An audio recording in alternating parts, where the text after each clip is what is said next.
Good morning, afternoon, evening, everyone, wherever you are located, and welcome to today's webinar, Spoof and Liveness Detection for Mobile. My name is Alan Goode, CEO and Chief Analyst at Goode Intelligence, and I will be your host for today's webinar. Before we get started, I'd like to go over a few items so you know how to participate in today's event.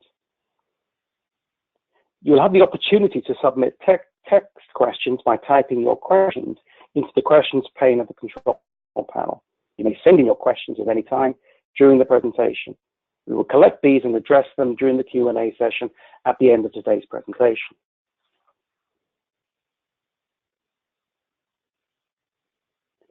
Before we begin the main presentation, I would like to tell you a little bit about who I am and who I work for. I am the founder and managing director of Goode Intelligence, a cybersecurity and consulting company with specialities including biometrics. We publish analyst publications, provide custom research and consulting for both vendors and end users. Today's webinar discusses spoof and liveness detection for mobile and will consist of a presentation followed by a panel Q&A session with some of the leading lights in the biometrics industry with many years of experience in discovering solutions for spoof and liveness detection. The webinar coincides with the publication of a white paper by Precise Biometrics entitled Spoof and Liveness Detection for the Mobile Market. You can find details on how to download this white paper at the end of the session. The agenda for the webinar includes an overview of spoof and liveness detection delivered by me, followed by a Q&A session with our experts. And if we have time, we will hopefully answer any of the questions that have been sent in by you during the course of this webinar. Today, I'm joined by Dr. Stephanie Schuckers, professor at Clarkson University and director of the Center for Identification Technology Research. Joining Stephanie is Mark Cornett, senior sales director at Precise Biometrics. Mark joined Precise Biometrics in January 2017 as part of the company's acquisition of NextID Biometrics, a pioneer organization in the area of liveness and spoof detection technologies for fingerprint authentication. And also we have Jorge Garcia-Dela Torre, Senior Solutions Engineer at Crossmatch. Jorge has been working with Crossmatch for over 4 years and has been responsible for working with a variety of customers and markets to determine concerns around potential presentation attacks and how to effectively solve them. So mobile fingerprint biometrics, especially for higher-end smartphones, shipping today is now pretty mainstream. In our latest analyst report covering the mobile and wearable biometrics market, we forecast that around 55% of smart mobile devices shipping in 2017, and that includes both smartphones and tablets, will be equipped with a fingerprint sensor, which equates to approximately 915 million devices. And that's just the devices that were shipped in 2017. With the availability of fingerprint sensors in smart mobile devices, we also have third-party access to the sensors through the OEM-supplied APIs. This has resulted in fast adoption of mobile-based fingerprint authentication for a number of industries, in particular finance and e-commerce. Usage includes mobile banking app user authentication and payment authorization for wallet services such as Apple Pay, Samsung Pay, Google Pay, Alipay, and PayPal. In addition to smart mobile devices, there is great potential for the next wave of integration for Internet of Things devices, including the automobile. As I have stated, mobile financial services and payments are currently driving biometric adoption, with mobile leading the charge. We forecast that by 2020, 60% of payment transactions will be based on biometric authentication, with fingerprint biometrics playing a very important part in this. Goode Intelligence works across the cybersecurity industry with some of the leading solution providers in fraud management and detection, and the financial institutions themselves. And they have expressed concerns about identity theft and also spoofing attacks on fingerprint authentication systems. This is leading them, in our opinion, to throttle access to some higher value financial services and restrict use of fingerprint biometrics to lower value transaction and applications. As a result, financial service providers have to rely on other security and anti-fraud measures, including adaptive authentication, behavioral analysis, to support the full banking services through mobile devices. So is inadequate liveness and spoof detection restricting use of mobile fingerprint biometric solutions? I will explore this during the Q&A session. Related to the restricted use of mobile fingerprint systems is the overall increase in financial fraud and identity theft. It is rising globally, with figures from the UK for 2016 stating that financial fraud amounted to £768 million, which is just about $1 billion.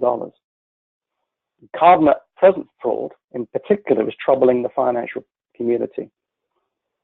One of the negative impacts of greater EMV adoption, where card-present fraud has dropped significantly, that's kind of card use at physical point of sales and retailers, is the rise in card-not-present or CNP fraud, in particular for digital commerce, which includes online and mobile channels.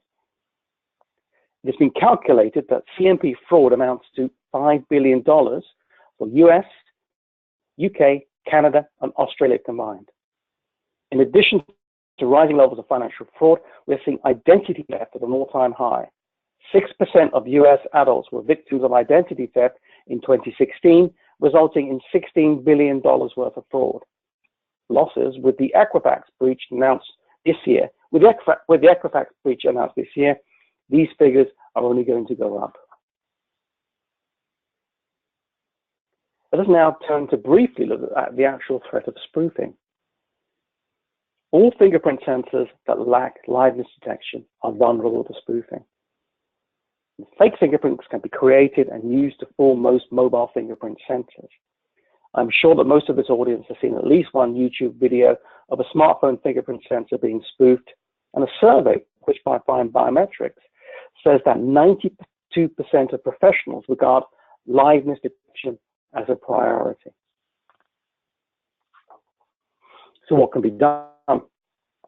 There is an acceptance in the industry that something has to be done, and there are a number of standards initiatives to support this. The FIDO Alliance has plans to publish a liveness detection protocol, and ISO has published a presentation attack detection, PAD, standard under the biometric spoofing group. Okay, this is now the end of my presentation, and I hope it's provided some context into the importance of liveness and spoof detection. I would now like to turn to the panelists to get their views on this. I'd like to start with the first question that I have is, how easy is it to spoof a fingerprint sensor on a typical smartphone? If I can turn to Mark Cornett first. Sure. Well, thanks, Alan, for that excellent overview and for having us with you today. It's a question that we get asked a lot since we provide a solution to spoof detection, and because sometimes people are wondering, is it really that big of a problem? And so how easy is it to do? Certainly cooperative spoofs are very easy to do, but uncooperative, stealing a fingerprint, lifting a latent print, and then attacking a smartphone with that is a little more involved. But let me go through the basic process that needs to occur. And certainly the most challenging aspect is locating a good latent print to capture in the first place. So you've got to surveil the target individual to see where they're leaving their prints, locate a print that can be lifted. And then also you want to identify the type of smartphone, because this will impact what sort of spoof material will be the most effective with that particular device. In terms of capturing the latent print, you can do this in several ways, but in general, you're trying to highlight the print or illuminate the print or highlight it in some way, and then lift it. So common approaches are highlighting it with super glue fuming or just traditional dusting like you would see in a forensic situation or a crime scene situation. And then you can capture the latent either by taking a photograph of it or lifting it with lift tape, which is basically clear tape that lifts off the material that you've used to illuminate it or highlight the print. And that can all be done very quickly, generally in less than a minute time once you're on scene. So you've captured this latent print. Now you need to digitize it. You need to invert it with software like Adobe Photoshop or some comparable software.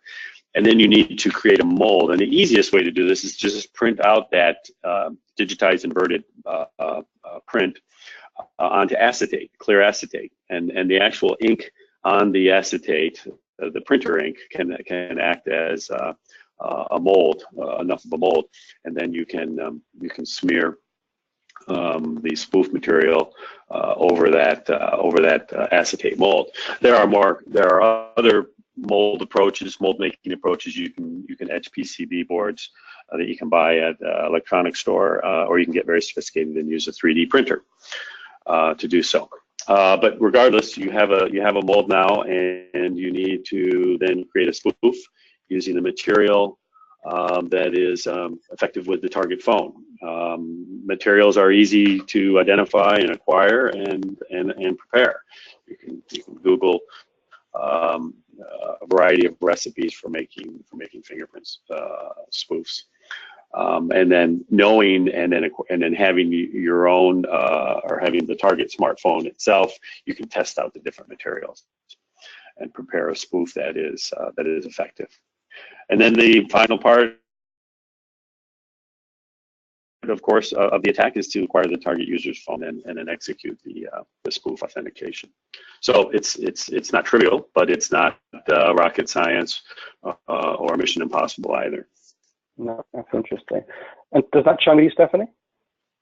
Yes, no, it's excellent. And I guess I would say, more generically, stepping back, what the important steps are is this is a targeted attack against an individual, because today fingerprint biometrics are stored locally on the phone. You need the phone first. So you are targeting a specific person. This is not a scalable generic attack where you can, like a password, where you can attack on the server side. And the other big important step and that Mark mentioned was you need to collect the biometric characteristic from that person. So for a fingerprint, it's a latent print. And we call that kind of observability. How easy it is to gather that biometric characteristic from that person without them knowing. Obviously something like a facial photograph would be much easier to capture from a person without them knowing, even possibly over the internet, from something like Facebook profile picture. And so that's another factor to consider when you're looking at how easy is it to spoof. Thanks. That's great insight, Stephanie. And Jorge, what are your views on this? Hi, Alan. I agree with Mark and Stephanie and what you've mentioned, but also I would like to add that smartphones are easy to follow because the size of their sensors that they are using, right? These sensors usually they don't meet any kind of a standard industry or certification to protect the personal information like PIF, and this can make it easier to fool those sensors as well. Okay, that's great. So we're moving on. What is the impact of having no or limited spoof and liveness detection for mobile and other biometric devices? Stephanie, you have extensive experience in this area. What is your opinion, please? Yeah, I think that's a great question, because I think that, really when you're talking about security, you're saying, well, what's the risk, right? What's the risk if this were to happen? Going back to this targeted attack, clearly the problems that we're having today are more about scalable attacks, most of them on the server side, and targeted attacks aren't as much a problem. However, that's changing, as you brought up in your comments about identity theft. Identity theft is somewhat of a targeted attack where you're gathering a bunch of information from that person. So the question is, how far will someone go to target someone? One of the advantages of storing locally is that you really truly have to go all the way to the device and steal the device. That's the extra protections that you're putting in place. And so now at a device level, why does that matter? Well, at a device level, now our devices have that financial power that's growing today, where you're using your device for financial transactions. And so that's in part also what's changing. is more targeted attacks coming into the fray, and also your mobile device has more value in and of itself. Okay, thank you. Now, Jorge, Crossmatch has years of experience with biometric devices and not just mobile. So, and a lot of the models, it is where you will have templates stored on a server and a cloud. So what are the risks involved here for having no or limited spoof and liveness detection? Right. Well, having biometrics usually is used to protect something valuable, as Stephanie was saying, no, such as money or identity. Not having spoof detection increases that risk, and not having to have non-authorized people to access those goods, and that's something that has been improving.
The media examples of this kind of fraud going on. People are finding out, or banks and other institutions are finding out that, hey, this really can happen. It has happened. Fortunately, some people have been caught, but I just think the awareness is also driving this. Yeah, Stephanie, can you add to this for us, please? I might say that part of it is what's driving banks is they like the convenience that biometrics offers their customers. The user experience is very good, and that's driving them to adopt biometrics. But as the last speaker said, one of the quote-unquote downsides would be potentially this vulnerability. So if we can begin to close the hole in the vulnerability, I think that opens up the market even more for those adopting biometrics, because they want that good user experience for their customers. Okay, that makes sense. So with kind of integration of biometric sensors on mobile devices, we've got many players, many kinds of interested companies that are involved in getting that to market, and then adopting or kind of like leveraging the kind of the biometric stuff. So we've got the mobile manufacturers, the OEMs, who are going out and integrating the sensors. And then we've got the third-party service providers. They're the ones that are using the APIs, Touch ID, and native Android fingerprint sensor environment. banks and payment providers, etc. And then we've got the regulators as well. So out of those, or it may be a combination of all of those, who's driving the kind of support for improved spoof and liveness detection? Stephanie, where do you think the impetus is for driving support for improved spoof and liveness detection here? Yeah, I mean, I think it is a full cycle, but I do, from our earlier comments, it does start with the financial industry. They're the motivators, and they're the ones making the demands that then the OEMs and the regulators, you know, in combination are responding to. And I think also hand in hand with standards, which I think we're going to talk about in a little bit. And so between those groups, we can see that evolution is changing significantly over the last few years, I would say. Okay, Jorge, you earlier mentioned the kind of the role of regulation and regulators in driving adoption of spoof and liveness. Is that kind of one of the key kind of parts of this ecosystem that is driving adoption? Yeah, definitely. From the banking perspective, again, government regulations is a key that is driving these things, but also the clients, the bank's clients, the customers from those banks. Keep in mind that as a client, they feel more secure knowing that the bank is doing something to implement the biometric security measurements to protect their identity, their money, or their assets, as well as their identification. So those two things, I believe, those are the ones that are driving this. That's a very important point. The kind of having the bank customers having the assurance and the confidence that that their banks, their institutions are doing everything to protect their identity and also their financial services. So, Mark, what are your views on this? Well, I would agree with what's said, but I'd also add that with regard to the OEMs, they've actually been rather slow to demand and are just now beginning to adopt liveness solutions because of, from their perspective, the emphasis has been on user experience, low latency and low false reject rates and those kinds of user experience parameters. But they are quickly coming around to seeing threat, the same threat that the third-party service providers are seeing, and therefore are beginning to react to that.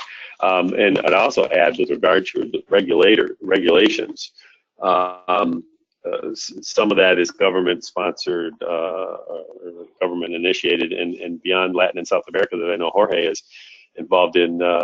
Korea is also putting a lot of emphasis on biometrics in the finance industry, including liveness detection.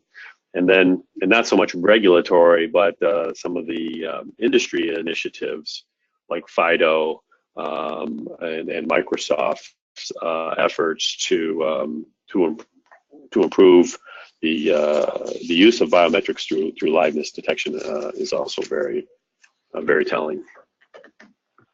That's good to hear that there are a number. There's not just one kind of like group of organizations that are involved in driving this forward. So, moving on to the next question. What could be done to improve spoof and liveness detection on mobile devices? Mark, you've been working in this space for many years. I remember meeting you at a biometrics conference in London some years back and you sharing your views with me. So what can be done? Well, certainly adding liveness detection, presentation attack detection, spoof detection. We're going to talk about some of the differences there, I know, in those terms, but they generally are used interchangeably. But adding that functionality to biometric sensors is certainly key to reduce the risk for these various parties. But also multimodal authentication, not just one biometric, but using biometrics that complement each other. So using fingerprint for authentication, but perhaps facial modality for ID verification. With the latter, preceding the former. That can certainly help multi-factor authentication, creating a mix of, I guess, risk parameters that combined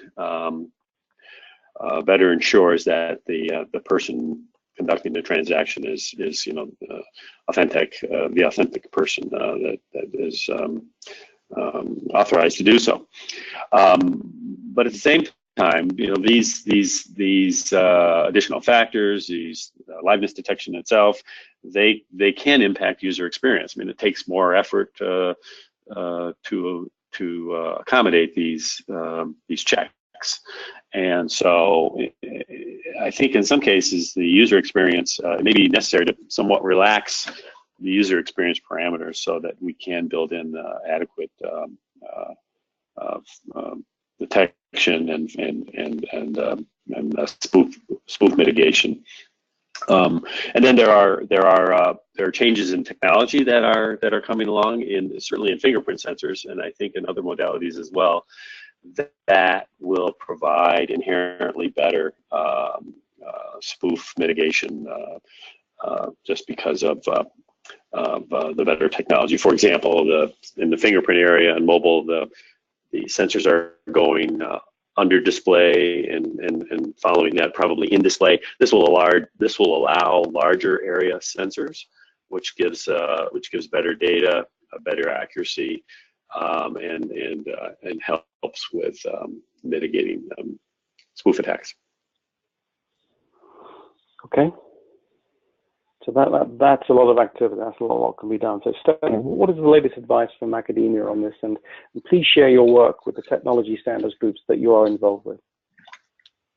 Yeah, in the standards world, the International Standards Organization, ISO, I know you mentioned it on your slide, just published the standard in 2016, the first standard, and then I believe two more are either almost published or published here in 2017. And that's where that presentation attack detection word comes from, because I know that there was a lot of what is liveness detection or spoof detection, and can we have a common terminology? Anti-spoofing I know was used for a while. So and the other part that's really critical that came along with the ISO standards is how to measure the performance of presentation attack detection methods. And so I know people kind of treated it like a false accept, false reject problem, but really the false accept is quite different than your typical between person imposter matches that we've done before, but really about person attacking and how well we resist that. It's a different measurement. So we also have quite a bit going on in the academic world in terms of research and improving these algorithms, both on the hardware and or software, and also improving the hardware through measurements of body characteristics that are associated with liveness. And we have a competition series called Liveness Detection, LiveDet, L-I-V-D-E-T, where we do some academic style competitions, sort of NIST style competitions that allow people to have data to study the problem as well as do anonymous testing. So there's a lot happening. It's a really exciting time. Yeah, thank you. So what will be the impact of, we've talked about the reason why, the kind of the drivers for this. We talk about who's driving adoption. So once deployed, what will be the impact of better spoof and liveness detection on mobile devices? What will third-party service providers, including banks, be able to do that they can't do at the moment? So Jorge, we've had scary stories about how easy it is to spoof unprotected biometric systems. If we can improve this situation, what will be the positives? Yeah, implementing technologies to detect spoofing or liveness when using biometrics will reduce the final risk for both for the banks and the customers, and facilitates the customer's identification and help to identify bad actors or criminals trying to cheat the bank. Also, I think that together with the technology for detecting the spoof of the liveness or the PAT, the presentation attack detection, it should be good if the customers also have like a second factor for authentication. So specifically for the mobile devices, so that will help to reduce any financial risk on both sides. Stephanie, what do you see the impact being? Yeah, I mean, I go back to the promise of biometric recognition to begin with. The promise is can you connect the individual to the electronic world? That's what we want to know. Was that person there at that time and place when they were authenticating? And we kind of converted that problem into a matching problem. And certainly matching is not unimportant. It is a very critical part of the problem, but it's not the only part of the problem, right? What we want to know is there was a person there. So if a very simple photograph or fake fingerprint made of gelatin can take away that promise, then why aren't we addressing it? Why are we only focusing on the matching part of the problem? So that's what I think is exciting about this, because the industry is looking into it. Clearly, matching was the first step. Now we're focusing on presentation attack detection. And I forgot to mention FIDO in my last answer, if I could continue on that. So one part of performance, you want these things to work well in order to improve the security of the biometric system. And so the FIDO is developing a program. It's not announced, but it's under development for certification mobile devices for the matching performance as well as the presentation attack detection performance. And they'll use independent laboratory testing as part of that certification. So, thanks. Sorry about that. Okay, that's brilliant.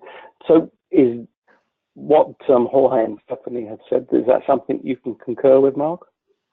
Yeah, absolutely. And the other thing that the impact of this whole trend, Stephanie mentioned it's an exciting time because there's a lot going on.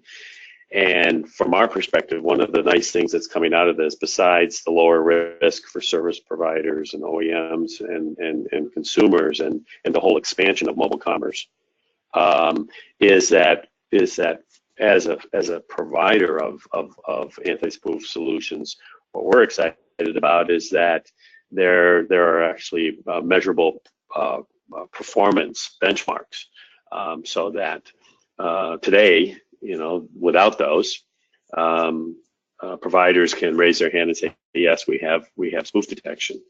But one spoof protection solution can be vastly more or less effective than another, and there's no way to differentiate it for OEMs and sensor manufacturers and payment providers to really compare. So all these efforts are really going to help add clarity to the market as to how effective these solutions really are, and that's going to be good for everybody. Oh, and that's important. When you've got so many kinds of companies that are involved in getting, biometric authentication onto a smart mobile device, then that kind of, having standards, having the work of FIDO, of the ISO, of NIST as well, in the presentation attack detection, becomes very important, as does the certification of that as well. So in terms of looking at specifically at the financial market, how does, and I mentioned about perhaps financial service providers having to add additional security mechanisms, perhaps like risk-based authentication or kind of behavioral analytics on top of the biometric kind of authentication process.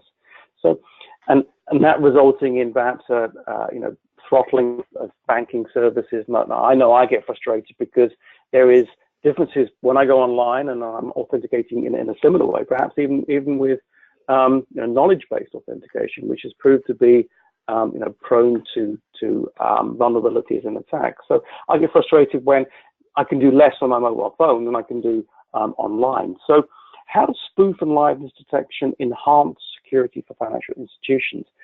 turning to you, Mark, do you have any stories from the trenches on how spoof and liveness detection can enhance security for these organizations?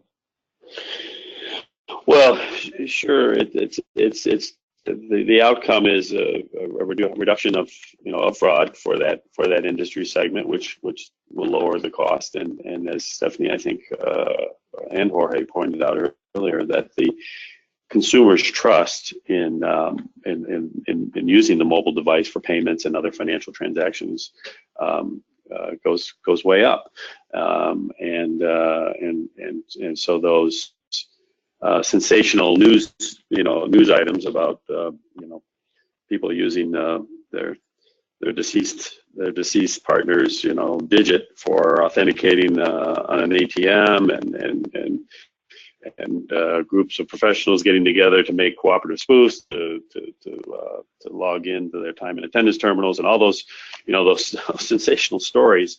They go away. They become or the risk of them occurring drops way off, and that will be for service providers. It will grow the market as we've been mentioning throughout the discussion, and grow the use of something that customers and consumers really want to do today. Yeah, good point. And you, Jorge, what is the impact of spoof and liveness detection on for financial institutions? Right. Just adding a little bit more that what Mark was mentioning. The key word here is that the financial institutions, they're always looking to reduce the risk. And this kind of technologies, the bad detection, help them to accomplish that and provide more security to their customers. So it's basically on that. Okay. And in your opinion, Stephanie? Yeah, I agree with the previous speakers. I don't have anything to add. No worries. Okay. So moving on to kind of what we will be seeing. What new products will we see with liveness in the coming years? And wrapping up the panel session, let's look into the future, starting with Stephanie. So what's coming? You've mentioned about the standards, and so what will be the impact on product development and new products coming to market for this? Yeah, I mean, I think, a lot of people look at what Apple does, and with Apple making the announcement, I think the significant part of the announcement for me was not the face per se, but the way they put an emphasis on the security of it by using a three-dimensional face and by using the near-infrared camera and taking advantage of it. They're reducing the risk of spoofing for face recognition. And so I think, we are in this trend that's happening. So that's kind of the near future. I see it in lots of products. I know we're going to see it in lots of products, and just on the basis of the discussion with the other vendors here. So what will we see more long-term? I think Jorge might have mentioned this, which is supplementary factors, behavioral biometrics. I see behavioral biometrics as an additional element, not necessarily replacing our fundamental biometrics, but if someone authenticates and then is using their device continuously for a period of time, there may not be a need to re-authenticate to perform a transaction, because your device will recognize it's still you on the basis of your behavior. And so I think that's certainly coming. There are implementations of behavioral biometrics out there, and a lot of research going on in this area. So that will be something to look for in the future. Yeah, I agree, and I've been following what DARPA have been doing over the past, I think, 5 years with their continuous authentication kind of program, using, basing that on a lot on behavioral. So yeah, I think that can be an important kind of factor. It's interesting because I kind of consider it to be perhaps a fourth factor. We have, what you know, what you have, what I am, and perhaps it's what I do.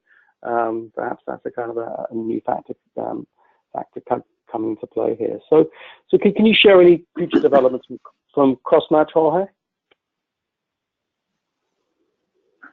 Yes, Crossmatch is actually adding presentation attack detection to a variety of our fingerprint devices and sensors. This includes sensors and devices on various sizes for enrollment or verification.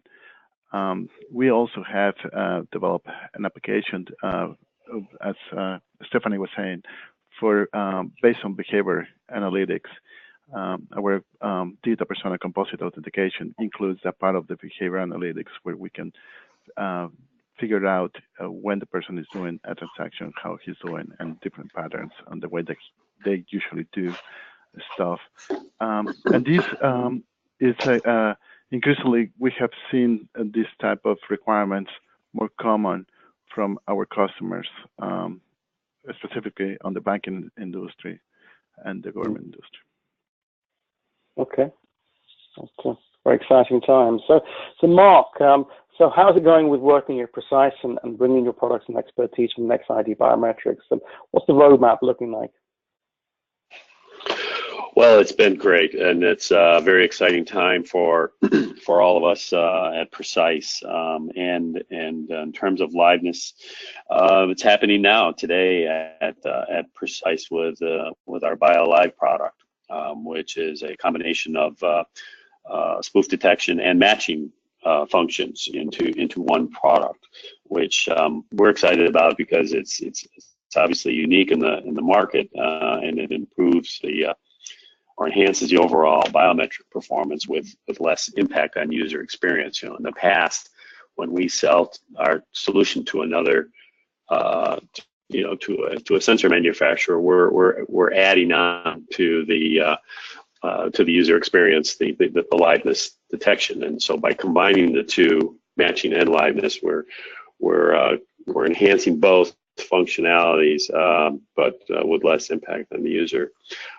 Also in the fingerprint modality, which is what we specialize in, of course, we're seeing the emergence of hybrid solutions that combine software solutions like our own with hardware sensor data. So some of that data that sensors collect can also be deterministic of liveness. And so by combining those data elements with our feature extraction and machine learning based technology, even more greatly enhances the efficacy of spoof detection.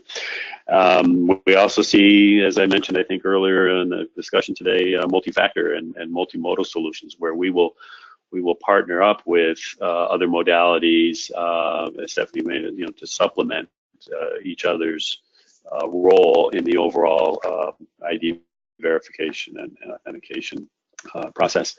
And then to echo what Stephanie was saying about continuous authentication, we see more continuous capture of a variety of biometric modalities. So when you're using your phone and you're touching the screen, you can capture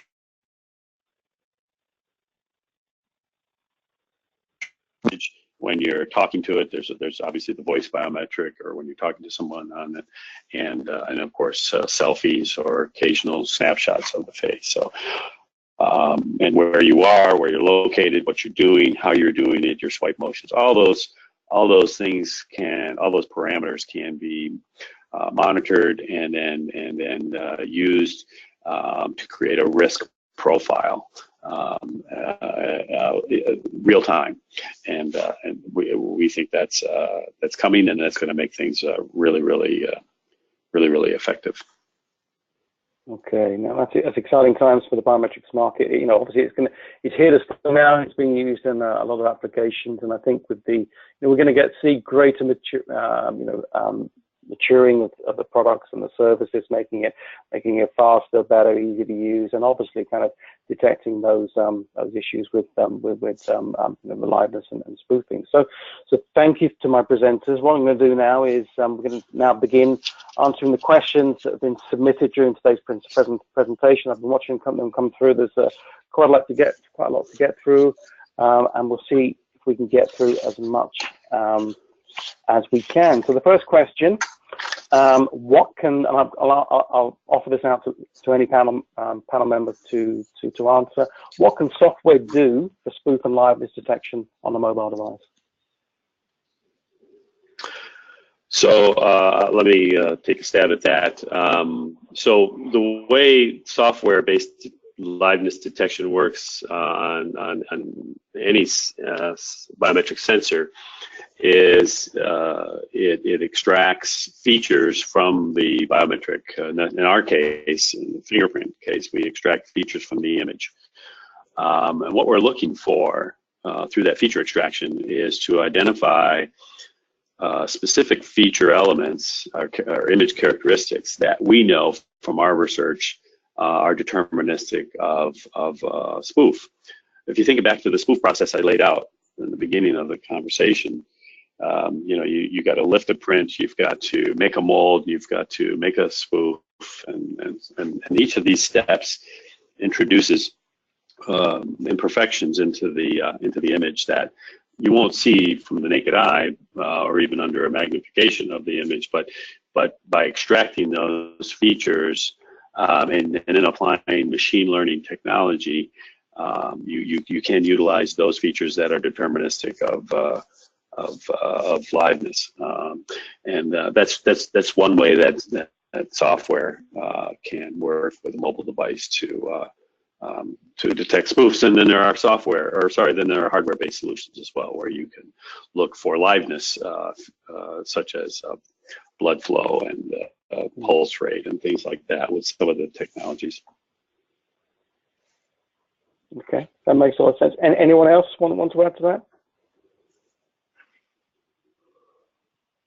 I guess not. So machine learning has been, Stephanie mentioned it in terms of Apple's Face ID solution, and Mark just referred to it. So what is the panel's opinion on the use of machine learning for this? Well, again, I'm sorry. Go ahead, Stephanie. Oh yeah, it doesn't matter. Yeah, machine learning is obviously going through a revolution with deep learning, and so I would expect to see that also impacting the liveness area, if it hasn't already. The difference with the deep learning and how it's used for biometrics, you need a lot of data for training, which clearly is challenging for something like recognizing live individuals versus spoofs. And you need a lot more time to do that training. But the performance is dramatic, and people are seeing impact of those changes. So I expect we'll see that also with liveness. Yeah, and just to add, I was at a conference recently, and we were talking about machine learning for another part of security, and because the opinion was if you put garbage in, you're going to get garbage out. So the quality of the data, and I would say it's the quality of those images is very important in terms of being able to then train your ML algorithms to have a positive role on spoof and liveness detection. Yeah, and what I was going to say is that we see at Precise for fingerprint modality, we see significant potential upside in the combination of matching algorithms and spoof detection algorithms. We think that there are elements of each that can help the other function, and so part of our integration of technologies is to really disaggregate the features that I mentioned earlier for spoof detection and the features associated with matching, and then reassemble those in a way that leverage the ability of one cohort of features to improve the performance of the other, and vice versa. So, and again, that also includes a heavy dose of machine learning. No, that makes a lot of sense. Yeah. So another question. I think it's a quite important question because it touches on the definition. So, is there a difference between liveness detection and spoof rejection? So, should we kind of talk? Should we join them up, or should we separate them? Stephanie? Yeah, I mean, I think it's about where you draw your circles. When you're doing pattern recognition. So, it's Spoof rejection is drawing a circle around the spoofs and saying not spoof, and liveness detection is drawing a circle around the live and saying not any other type of attack. Which, what else is there? Besides spoofs, there are people trying to attack the system using, I think Mark mentioned, the gruesome kind of dead finger problem. It may not be important for some application areas, but possibly for others. There's even things like just conformance, like purposefully obscuring your biometric by how you place it, or you could be altering your biometrics by creating scars because you have an identity that people are on a watch list, and so you want to avoid your detection. This maybe is less important for mobile, but certainly important potentially for enrollment in a bank. If you have individuals you are wanting to keep from the system because of prior fraud, you would want to know that. So that's why there's the difference in the terminology. Really, liveness detection is kind of the big goal, right? Drawing a circle. This is a live person, but there can be many other sub goals, and so that's why the international standards moved to presentation attack detection as the word, to keep it generic, and then you can utilize it in different ways for different applications. Yeah, that'll make a lot of sense. Anyone else want to chip in with answering that question? If not, what I'll do is it's another technical question. So what is an acceptable spoof detect rate versus the FRR for mobile? I'd really love to take that one just because I want to talk a little bit. It's really a three-dimensional thing between false reject rate, false accept rate. Remember, this is the probability two different people match when they shouldn't, and spoof rejection or spoof detection. And so, I think there's been a lot of emphasis on driving down the false accept rate. But when you look, particularly since we've been focusing today on mobile, so what's the attack in mobile? You steal someone's device in order to attack it. What's the more likely attack you're going to perform on a mobile environment? It isn't a brute force false accept attack. Certainly you can pull together 10 or 20 or maybe even have 100 friends, but when you do that kind of brute force with your 100 friends, there are rate limits on the device that minimize the risk of that attack through a completely non-biometric method. And so I don't know that a false accept rate of 500,000 is necessary for the attack. Yet, we do very little in terms of presentation attack detection today, except that's the more likely attack in that environment with the biometrics still stored locally on a mobile device. So I'd like to see a shift, in the industry, to because you are balancing those three metrics. They're all a trade-off curve away from pushing on the false accept rate and bringing in presentation attack detection into the equation. Okay, so what would that mean? We'll see an Apple presentation in a couple of years' time, and they won't be talking about the false accept rate. They'll be talking about spoof detection rate instead. Love to see that. Right, we're running out of time. So I've got one more. I've got a load of questions, but I think one more. We can do one more. So apologies for those who submitted some questions and haven't got time to do them. So, but please, if you need to, you can contact me separately, and I can get those through to the panelists. So, the last one is: do you see biometric profiles moving to the cloud? And if you do, does it change the liveness and spoof detection system or solution, should I say?